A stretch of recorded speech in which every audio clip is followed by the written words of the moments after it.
Shalom teman-teman. Sebelum kita mendengar firman Tuhan, mari kita bersatu di dalam doa.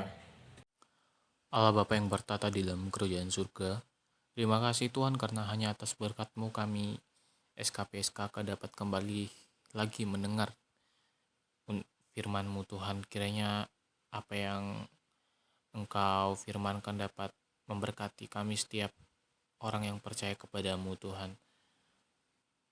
Hanya dalam nama-Mu kami berdoa dan mengucap syukur. Haleluya. Amin. Nah, renungan pada pagi hari ini terletak pada Lukas 22 ayat 61 sampai 62 yang berjudul Still Standing. Mari kita baca bersama-sama. Lalu berpalinglah Tuhan memandang Petrus.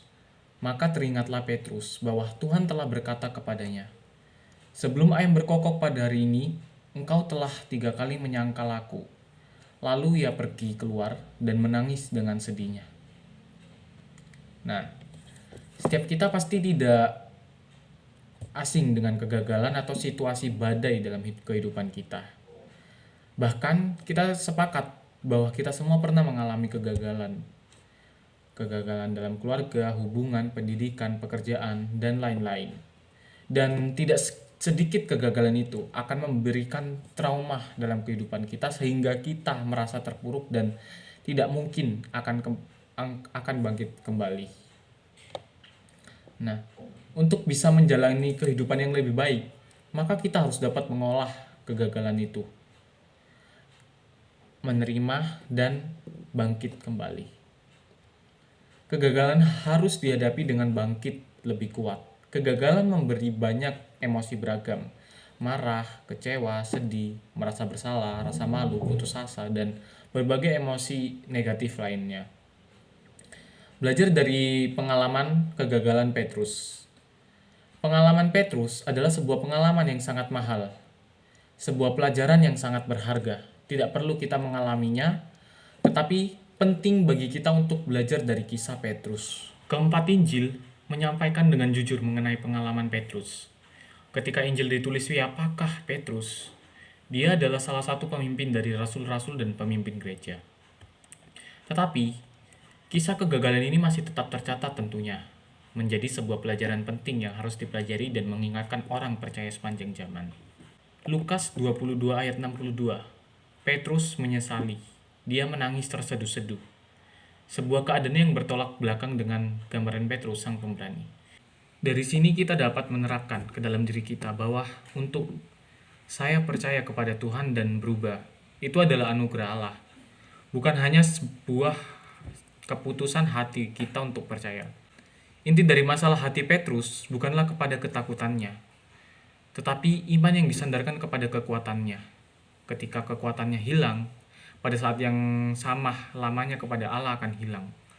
Dan hal inilah yang sedang Tuhan Yesus ingatkan melalui kehidupan dan pengalaman Petrus. Setiap kita orang percaya memiliki potensi yang sama untuk kita mengalami apa yang Petrus alami. Ketika ada persoalan yang membutuhkan kekuatan kita, adakah kita masih bisa terus beriman kepada Kristus? Dan sebagai anak-anak muda, hal yang perlu kita hindari ketika kita menjadi pengikut Yesus adalah jangan sampai kita punya kesombongan rohani.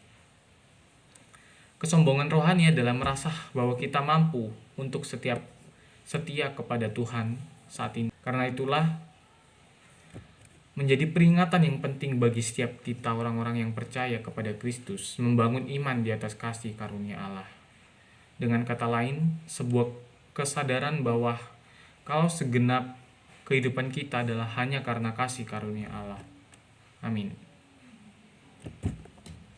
Mari kita akhiri dengan bersatu dalam doa. Allah Bapa yang bertada di dalam kerajaan surga, terima kasih Tuhan karena hari ini kami telah mendengar firman-Mu Tuhan.